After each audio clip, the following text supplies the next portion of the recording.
Hi everyone and welcome to my kitchen. My name is Rosana. Today we're going to be making tamales with cheese and peppers, also known as tamales with rajas con queso. These are so cheesy and delicious. But before we get started, I do want to invite you to subscribe, like this video, and also click the notification bell. Okay, to get started, we're going to prep 2.5 pounds of poblano peppers. Come on. Heat a comal over medium-high heat and char the poblano peppers until they blister and blacken on all sides. The advantage of having so many comales. Look, I brought out the other one and we're gonna fly through this for sure.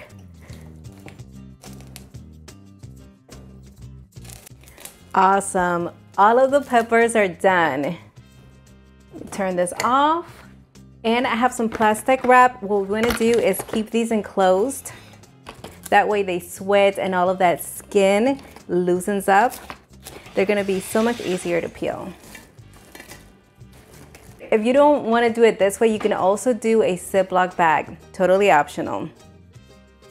Allow these to sweat for about 5 minutes and then remove them from the sauna. That way they can cool down before we peel them. It's just easier that way. Set them aside. Meanwhile, let's prep the serranos. This is what's gonna give us that spiciness we love about tamales. Now, if you don't wanna use serranos, you can use jalapenos, which are milder, so it is optional, up to you. I'm gonna wear kitchen gloves today because, like I said, these are very, very spicy. And all you're gonna do is remove the stem area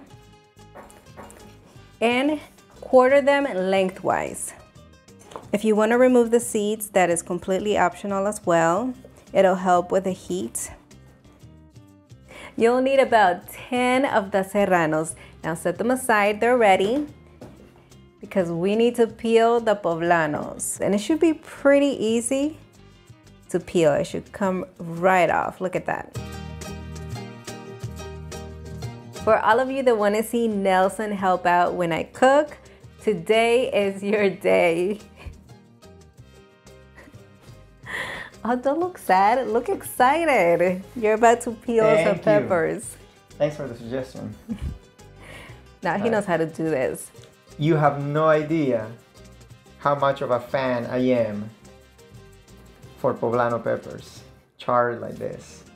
That's true. I mean, he'll put them on eggs for breakfast. He'll char them just like this, peel them. And he'll just place it on the side of his meal.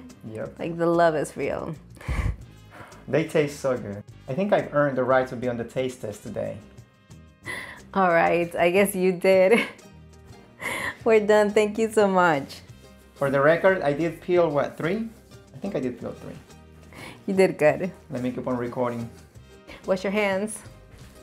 Next, cut them open. That way we can remove the seeds together with the stem. Beautiful. Remove any of the seeds left behind. Now cut them into rajas. Now, don't worry. There's nothing fancy about it. Rajas simply means strips. And in Mexican cooking, it specifically refers to pepper strips.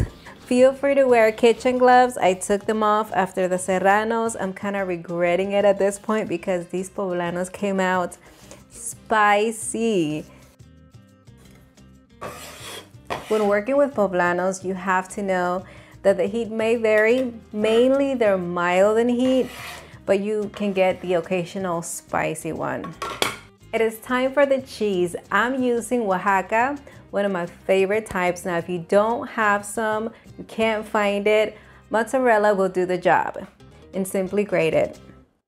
I have such fond memories when I use Oaxaca cheese because I remember my mom used to sit on a chair to shred it apart for any dish that she was making. Out on the patio, she would relax, just take her time, and we would run up to her and ask her for cheese every minute. And after many trips, she would tell me, honey, we have to stop because if not, we're not gonna have any more for the dish. Then I knew we had to give it a break. You'll need about 2 pounds of the cheese. Oh yes. Cheese, glorious cheese. I just felt inspired. The cheese is in the fridge and now we're ready to prep the corn husk, the star of the show. Look, they come in this type of bags, so you know. And we're gonna sort through them. We are gonna pick the best looking ones, the ones that look large or whole, and discard all of the ones that have holes and dark spots in them. Hopefully we don't find any, but if you do, discard those. You need to pick out 33 corn husks for the tamales plus 12 additional ones to cover the pot. Now soak the leaves in water for about 15 minutes. Time to make the dough. In a large bowl, add in 10 cups of corn, masa, harina, and I'm going to leave you the links to the ones that I used in the description area. Also do 1.5 teaspoons of baking powder, 1 tablespoon of kosher salt, which you can do to taste, and just mix everything to combine. Then pour in 2 cups plus 1/3 cup of avocado oil. You can do corn oil as well.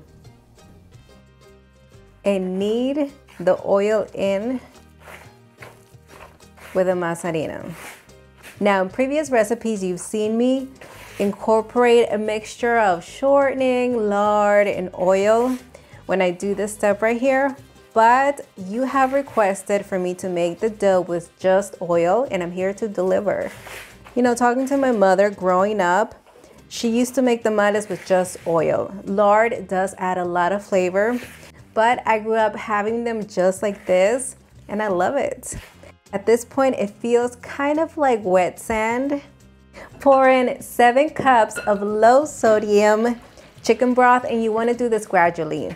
Knead in between additions. After everything is well incorporated, you want to knead for about 5 minutes until the dough is smooth, soft, but still can easily spread. You don't want it to be so stiff and firm. Let me clean my hands and show you the texture, the consistency of the dough. Nice and smooth.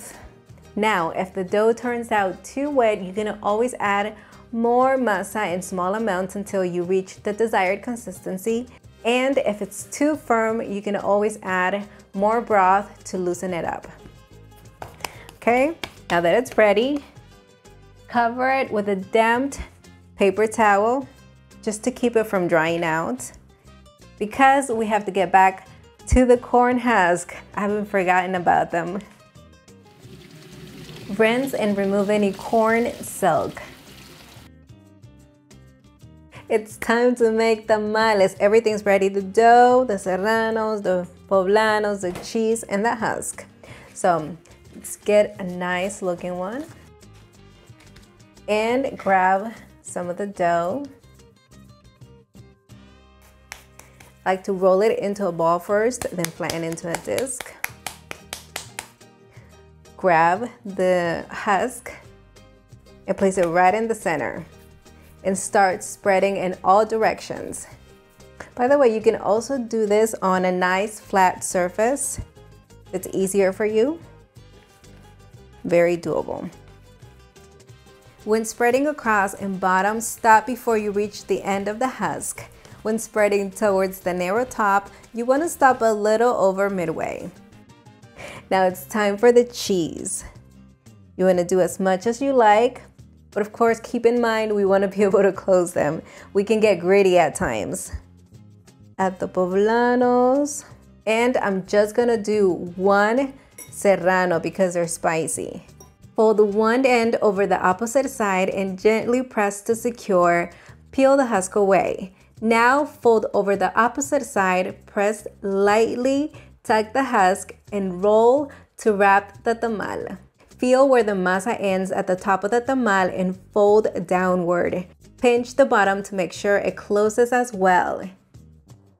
Okay, we're almost done. This is the last one. By the way, a lot of people have asked me, and I almost forgot to mention it, which side of the husk they should use to spread the masa. And I would say both, but the smoother side is better. There you go.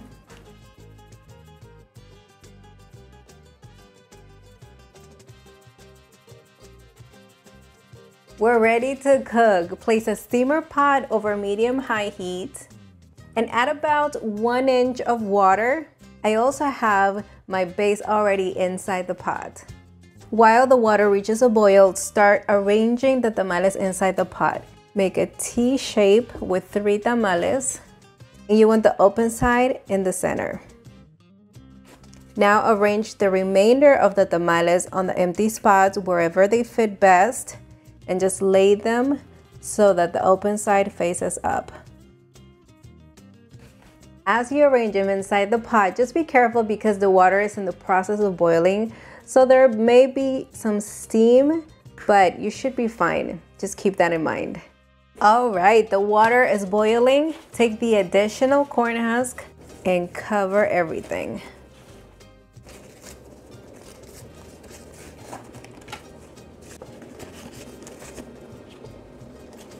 Place the lid right on top of it. And we're gonna let this cook for about an hour or until they're fully cooked. If at any point during the cooking process you don't hear the sound of boiling water, you may be running low, so make sure you add more.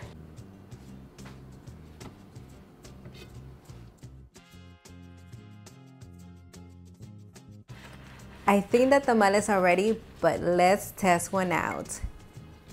Oh boy, am I excited. But first, we're gonna let this rest for a couple of minutes so it cools down and the dough firms up. Then we'll know.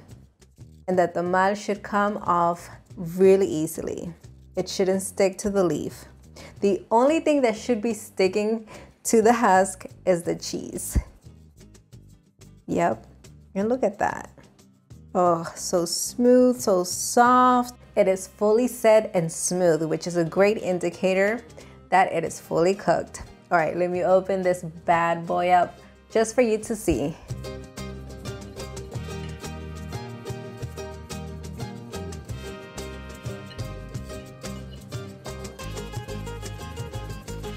And before we taste, I do want to go the extra mile and add a couple of things in here. Simple, but it's gonna add depth of flavor.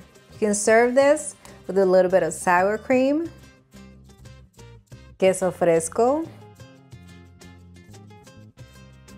and I have avocado salsa right here. I'm gonna leave you the link to this recipe down in the description area and here in the cards. But you can use any salsa that you like.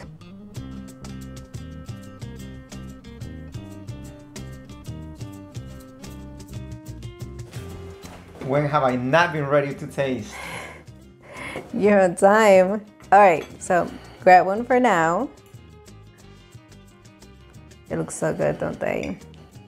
We dressed them up today. If you want more of the salsa, it's right here. I mean, you can see the cheese kind of like oozing out of the tamal. Makes you so excited before you even taste it. It smells so good.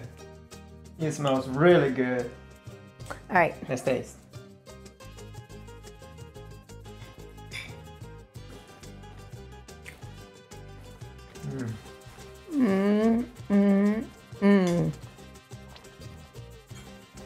I'm a tamal fanatic. I love it. This is so good. That nice kick of heat. Just got to me. I'm telling you, it makes a difference. Those peppers add so much. You know, whenever we make tamales, we'll make like an assortment if we have time. And we'll do chicken, we'll do pork. And this one right here is a classic. It's always present, especially when you run out of the filling. Let's say you're doing chicken, you run out of chicken filling. You just have some cheese and peppers on the side and you finish the rest of the masa. That's Good idea. That's a tradition. And I helped make these tamales, okay? Well, In between thanks. breaks, he went ahead and helped me out with some tamales, so there's definitely no excuse. You can get everybody involved. Oh yeah. Well, you guys, I really hope you enjoyed this recipe. Try it at home. As always, you can follow me on all of my social media platforms, and we'll see you until the next one.